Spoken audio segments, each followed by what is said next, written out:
Secondo me le differenti cose, io scriverei più che un contratto, scriverei 50 I am Jude Elie. I'm from Haiti. I'm honored and delighted to be able to address today at the AI Summit and the UN. Good afternoon, everyone. I am Jude Elie, and it's a pleasure for me to be here today at the UN to participate at the AI Summit. As we all know now, AI is the topic of the moment.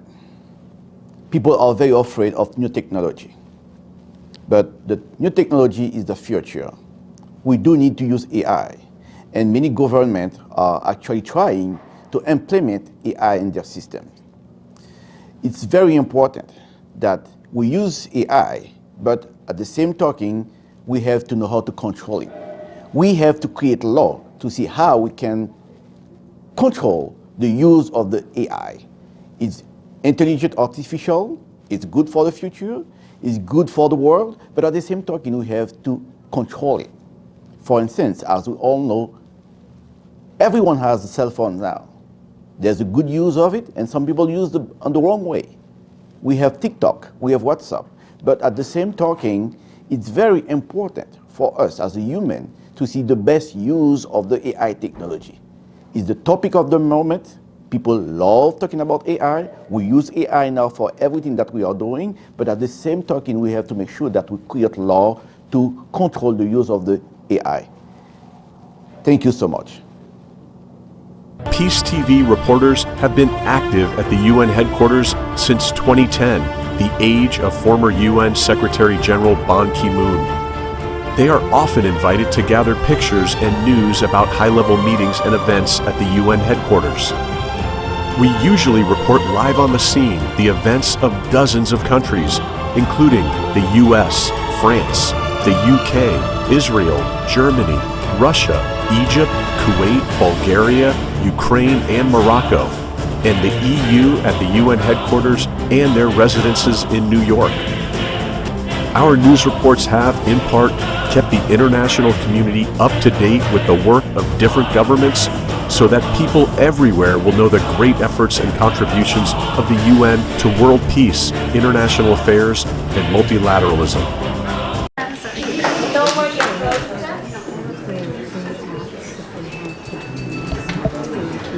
As I was saying, we're going to start the briefing session chaired by Peter Saras. So without further ado, I think I should let the floor to Gloria first for a few words, right? I'm going to say very few words. One, after 25 years of having worked with Pier Paolo Saporito and put together many of these different conventions, I'm proud now to be able to present one of the key panels, and I'm hoping that even though you're getting a little tired, you'll stay through to the end, because I think these sessions are going to be the end all and a blast for you. Talking about Peter, he's one of the best known people in America and Europe at all the major conventions. He's a main speaker usually, and he's been involved in this industry for 10 years, and he has an amazing resume. But more than that, he's respected and well known, and we're very fortunate that he's here today. So I'm going to let Julia do, who's the manager of our publication, Society and Diplomatic Review, to read his resume. But as I've said, I think these last two sessions will be a blast and a big success. Thank you.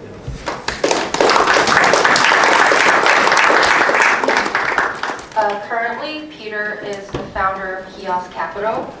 He has 2 prior decades of global technology, software, and business experience with the IBM Corporation.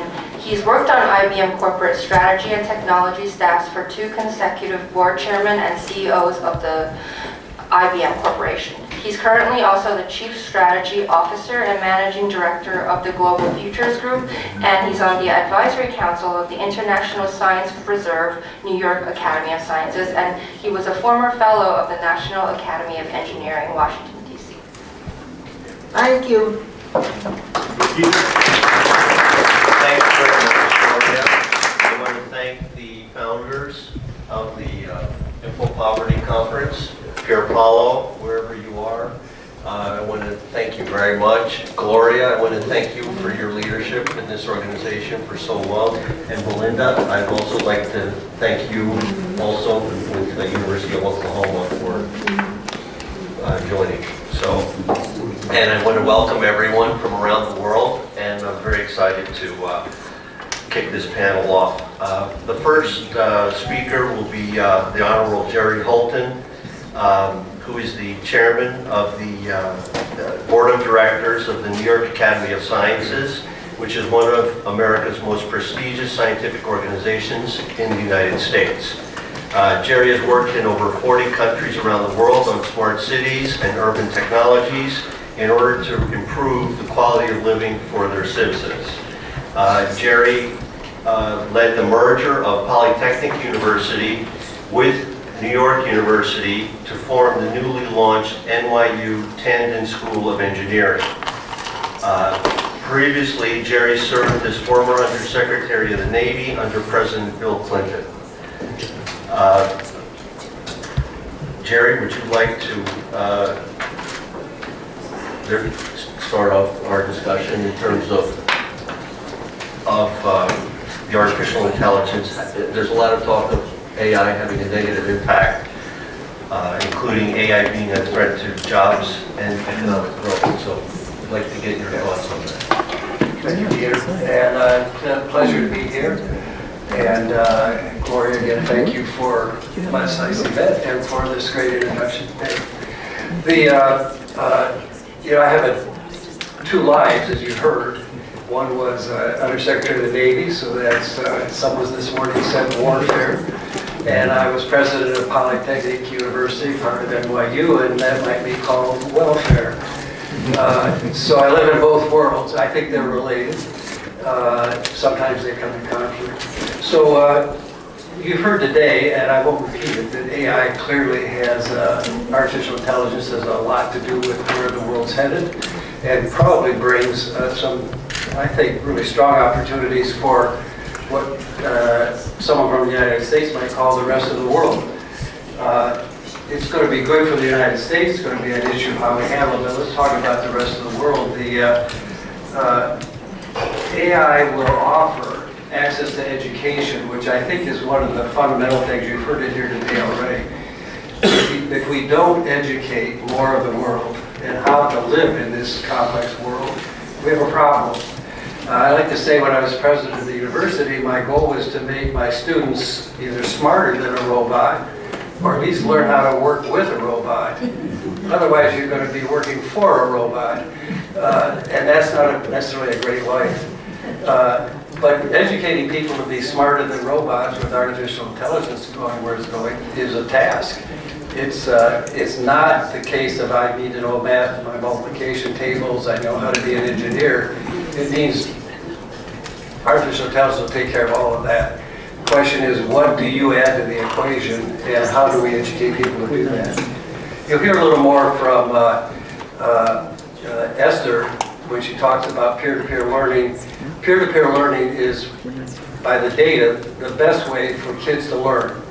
It's interesting. We think we're teachers, we need to teach you everything. In fact, kids teaching each other, far more effective. Now you say, well, where's AI fit into this? Well, look what, Khan's Academy, right? And around 10 years helping kids learn math. Now there's Khan Amigo.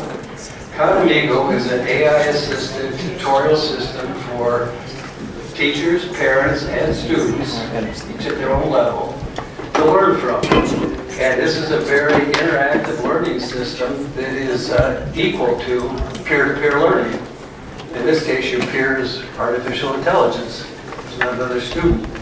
But these systems, Khan's Academy, $4 a month to subscribe to it. This is not out of the question for a lot of people, and certainly add volume, the price may come down. So there's things happening in the world using AI already to allow lots and lots of students to learn. And if you think about the rest of the world, where we have enormous volumes of learners, India, 1.4 billion people with nearly 30% being young people, Africa, enormous number of young people, will never solve the education issues in those two continents unless we use technology like AI, which is getting quite sophisticated. So that's one. Two, I chair the New York Academy of Sciences. We have a very interesting program called Junior Academy, and we create teams around the world, and we use a certain amount of AI to do this. High school students team up to solve a problem. How to make an airplane fly faster, how to make water cleaner, whatever it is. These teams are united by computers. They never meet each other, and yet they solve problems. Then maybe the top 25 get flown to the US for a final award ceremony. But there's thousands of these teams. Again, a way to learn that hadn't existed before that I think helps get people through where we're faced. Now we know there's broadband problems, as we discussed today. You got to be able to get electricity to run a computer, all of that got to be solved. But most of all, I believe, if you just educate young people in order to live and work well with artificial intelligence. The last thing I say is we focus a lot on artificial intelligence, but I think there's really a bit more complex system.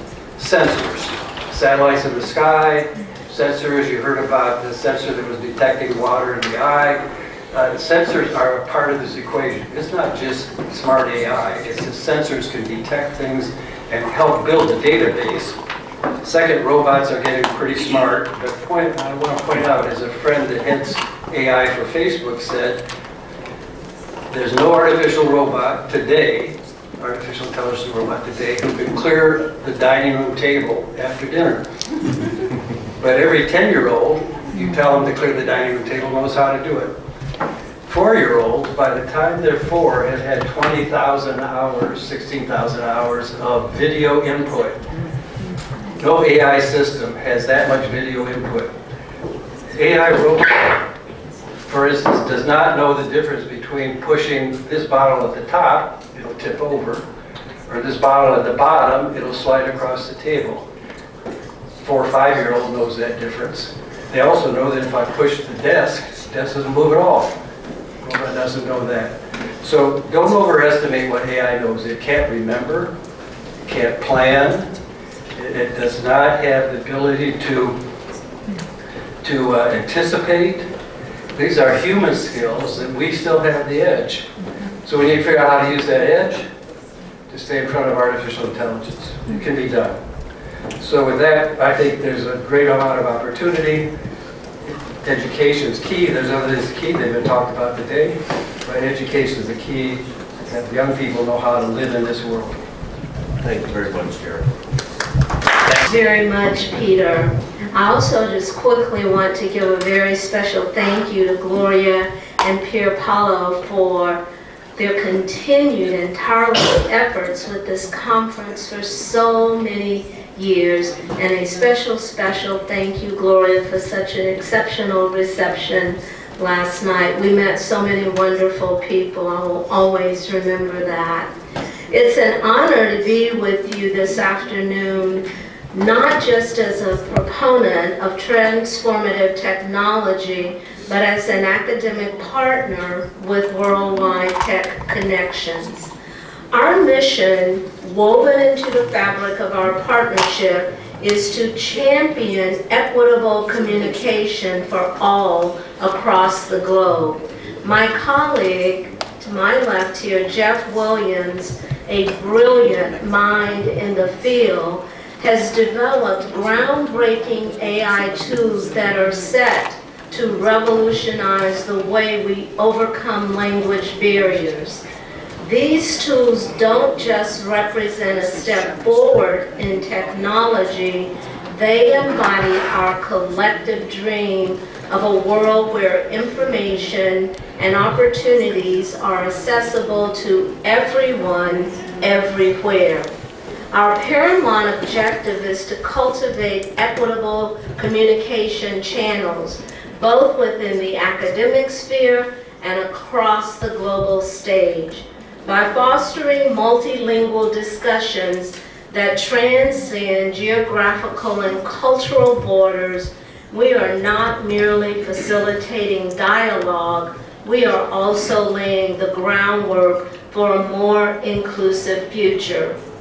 These tools are about dismantling the barriers erected by linguistic privilege, a legacy that has historically skewed economic competitiveness in favor of a select few. In embracing this technology and approach, we are not just advocating for broader communication, we are championing a shift towards a world where linguistic diversity becomes a cornerstone of economic opportunity and collaboration rather than a barrier. Our commitment to create an environment where every voice, irrespective of the language it speaks, has the power to be heard and the power to contribute and to thrive in our global economy. If you want to experience Jeff's demonstration in your language, please scan the QR code that you received on the sheet that was passed out this morning. Select your language by flag or by name, and then click Connect Now. You will be able to connect via text or speech, so you will see either streaming text, and if you choose to hear the spoken word, please put your AirPod or earplug in or hold your phone to your ear. And with that, I turn this demonstration over to Jeff Williams. Thank you.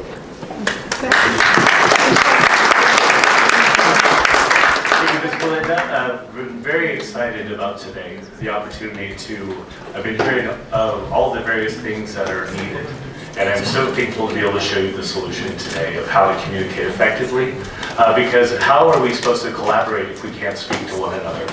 And when we do speak to one another, are we actually meeting them where they are? So in other words, for Worldwide Tech, that also means incorporating dialects. So today, as you come in today, you have the ability to, in Spanish alone, you have 26 different dialects. Arabic has 16 different dialects. So it will understand you if you were speaking into it, as well as you'll be able to hear it out at the same level. So without further delay, my biggest goal today is to just show you the sizzle. So I hope you can sit back with us, kind of follow along. The company, Worldwide Tech Connections, has been around now for 7 years. I'd like to start first with one of our programs that we're doing right now at the Denver International Airport. We are making that facility compliant in communication. For those that are familiar with the Title VI Civil Rights Act, that understands that communication must also be, all correspondence must be in the language of the constituent. If you can go in and bring up for me so this is the interface. We'll show you a picture of the kiosk. We have 50 kiosks turning on next Friday at the Denver International Airport. Thank you. There it is in the corner. So this will be what you see there. There'll be advertising on the side. Everything is TTYD and fully accessible at all levels for blind, deaf, deafblind, and 100 spoken languages. Passengers will be able to go and change their flights in their native language. So as they speak Arabic, the airline representative will hear it in English, and vice versa. They'll be able to do their eats, they'll be able to order food, and at the same time, having that collaboration, that conversation that we're talking about with global text messaging. So you'll actually be able to type in your native keyboard, as well as you'll be able to speak in your native language based on your capabilities of education. So I'm going to ask you to go into, if you'll just bring up their survey for me, please, on the interface. You can do the either side. So in this interface, as they select, as you can see, we're in English. You're going to go ahead and pick so the goal is to bring people together, understanding that normally you get a translated document, but with that document you've been asked to write in English your answers. So we felt that was inefficient, so because of that we created a system where you can type in your native keyboard, you can speak in your native language, and it'll be able to receive that, and it'll push to your CRM because it saves in both the native language plus the language for your country or your needs. So then that way we can actually process that information in real time without the assistance of a translator. If you do need one could be ported in as well. But this allows people to actually be able to utilize everything with that inclusivity, being able to be already taken care of. Not only is our spoken word happening here, we have several school districts, about almost 250,000 people right now throughout the United States in K through 12 and higher learning, where as the teacher speaks, the student receives everything bilingually in their native language plus English in every one of their classrooms. All they have to do to come in is they either hit a QR code or they hit a URL link like you did today. If a parent comes up to speak, all they have to do is hit that QR code and the parent can speak directly to the teacher without any other services in place. Worldwide Tech Connections has been focused on of what do you do when there's a need but you don't have resources in place? Who fills that gap? That's who we are. We also have the only context engine in the world, which allows that the school teachers as well. If you're going to take that to the box, please. As the school teachers as well, they're going to have the opportunity to have their own profiles. So let's say that you have the word Turkey. Well, if you're a history teacher, of course that's a country. But if you're earth science, then it needs to be a bird. If you use the word, we can train the word that's foot. So let's say that you are a mathematician, then of course it's a unit of measurement. But if you're a gym teacher, it's a body part. So Worldwide Tech Connection is able to actually to make sure that all of those words actually have the exact meaning that you want them. We also know in multiple cultures we don't have corresponding words, so it has to explain. In our schools alone, we have over 200 different acronyms. So when you speak the acronym, it actually expands it out for the user on the other side as well. But if they don't have words, so like in Swahili, if I say, this is mine, they don't even have a word for that because everything's communal. So we have to explain that word. So we're very proud of being able to do that as well. This is our base interface. What we do is speech to text, text to text, text to speech. This is she's setting it up as a bilingual here. She types. You'll see it's 200 milliseconds from the stream. So we can take it a bot. We can have a live conversation and put that in 100 plus spoken languages in real time. As you speak, I'm going to ask Colleen, if you don't mind, to turn on your microphone over there and speak as well. Both microphones, the one in front of you as well. Hello everyone, thank you for joining us today. I think you're going to find very much the benefits that this has in a classroom as well as other organizations. A little bit about myself, I'm the Director of Education with Jeff's company, so being able to stand in front of a classroom of a number of students and a variety of languages, and they could walk away having a bilingual transcript, they could walk away having the knowledge of not only their native language and the proficiency of that, but also the English proficiency, and then also the benefits of taking that home and having the assistance at home with parents that have limited English proficiency as well. Awesome, thank you, Ms. Colleen. As you see, it was transcribing. We do take the entire sentence because in complex language structures around the world, let's say German, the verb is at the end, so we don't know the values of the preceding words until that happens. So we're really proud of being able to do that. We've also leveraged all of the servers from around the world, all the various styles of languages. So the very first thing that we did is actually interpret all of our language codes to be able to normalize any aspect or any player in this hemisphere to be able to utilize them on our platform. On top of it, add a numerical engine, where it knows the noun, the pronoun, the adjective, every language is. Have that content engine to guarantee the delivery of the words and the content that's needed, as well as we have our own speech-to-text dictionaries. That's how we're able to take an utterance, any sound, and make a value. So if someone has a stroke and they don't have access to be able to use speech technology for even a bed to take them up, but with Worldwide Tech, we can actually sample that and push it out as straight English for them. So we're very excited about what we've been showing as well. The last thing that I'd like to show you is how I look forward to the world consuming information and videos. So with that, this is a gentleman named Nick Vijuvic. He's very popular around the world. We've been putting him in language for over 5 years now. And what I want to show you is the player. So this is the first time it's ever been seen, so I hope that you don't mind me showing a little groundbreaking moment here. So the difference in this player is when we hit the closed captioning, it's already running in 608, 708, and OP40, which is all the closed captionings.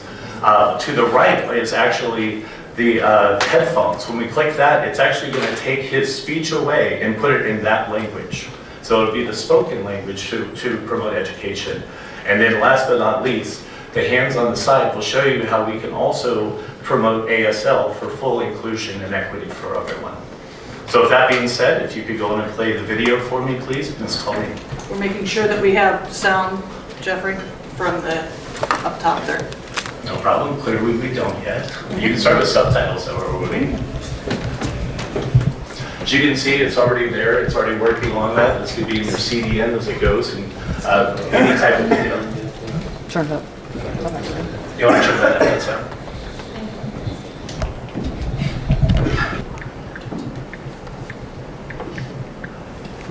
So with that being said, as you can see, as he's speaking, this is changing in real time. So if you kind of think of like any television network, any Worldwide Tech's been focused on actually reaching the 2 billion people. You're going to use the ups and downs of my life, but I'm going to trust in the GPS. GPS, Nick.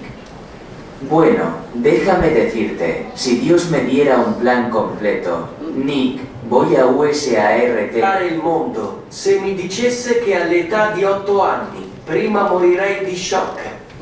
Ma in secondo luogo, se sapessi esattamente dove stavo andando e come Dio stava guidando ogni singolo passo, allora perché avrei...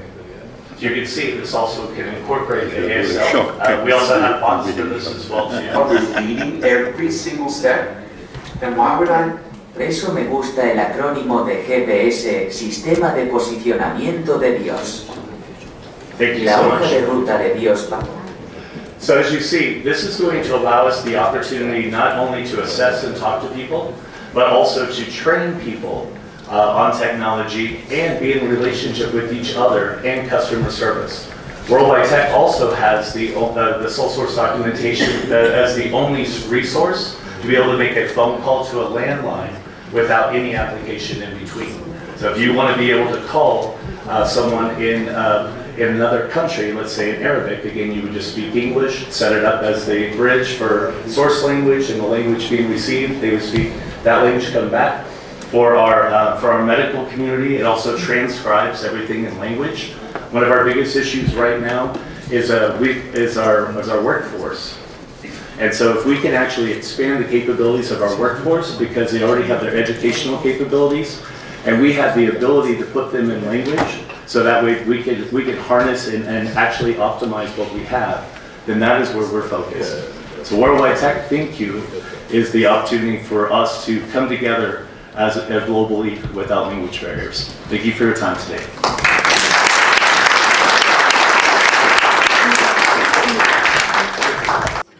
Because we are all about building the digital infrastructure that is needed for these solutions. Next slide, please.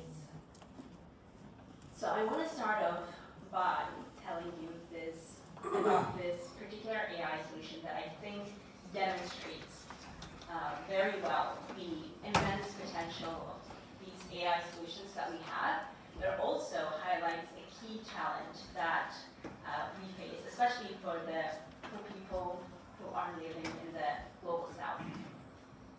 Next slide, please. So this particular AI solution, it was developed by an agri-tech startup called Farm IT, based in Kenya.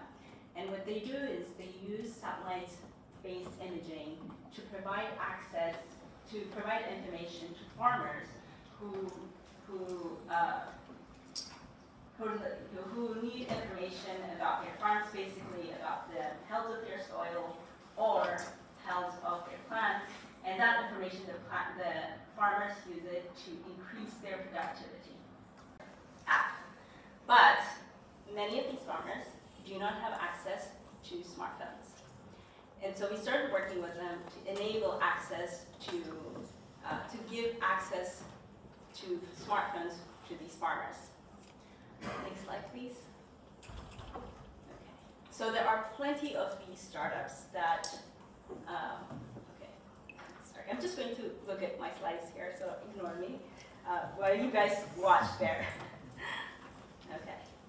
Let's see. Okay. So there are plenty of other startups that across the global south that are leveraging AI for social impact purposes, but they're all facing the same challenge of lack of access. Not all of them, but many of them that we come across are facing this challenge where their users don't have access to smartphones, so they're not able to use their services. So this lack of digital infrastructure is such a limiting factor, or both on impact and the services provided by these AI solutions.